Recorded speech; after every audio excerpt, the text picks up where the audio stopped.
হাজারো ভালোবাসার গল্প হার মানে যে প্রশ্নের কাছে, সেটি হচ্ছে ঠিকানা নাকি বিশ্বস্ত মানুষের সঙ্গ। আমার পেছনে যে দম্পতিকে দেখছেন, একজনের নাম আফসার আলী আর একজনের নাম সায়রা বেগম। পুরুষ মানুষ খুব খারাপ, পুরুষ মানুষ নিষ্ঠুর, পুরুষ মানুষ ছেড়ে যায়। অথচ আফসার আলী তার স্ত্রীকে আজও ছেড়ে যায়নি। পথে পথে এখনো পর্যন্ত স্ত্রীকে টেনে নিয়ে বেড়ান। তাদের ঠিকানা নেই, কিন্তু রয়েছে ভালোবাসার মানুষের সঙ্গ।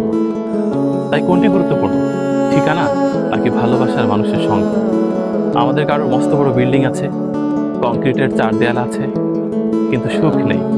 অথচ বিশ্বস্ততা, ভালোবাসা কতটা বড় জায়গায় পৌঁছালে তার স্ত্রীকে এখনো পর্যন্ত টেনে নিয়ে বেড়াচ্ছেন। রাজা অষ্টম এডওয়ার্ড একজন সাধারণ নারীকে ভালোবেসে সিংহাসন ত্যাগ করেছিল।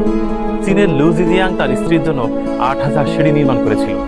লাইলি মজনু, শিরি ফরহাদ, আরো কত কি।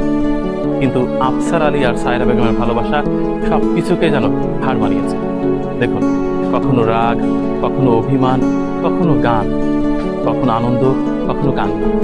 অথচ পথে পথেই তাদের বসবাস। বিশাল এই আকাশ তাদের ঠিকানা।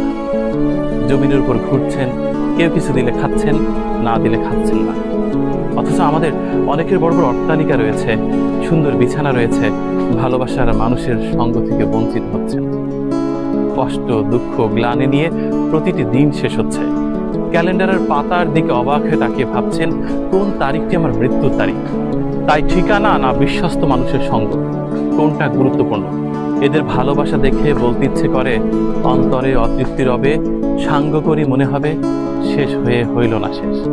ছোট গল্পের মতো আফসার আলী আর সায়রা বেগমের গল্প এখানে শেষ করতে হচ্ছে।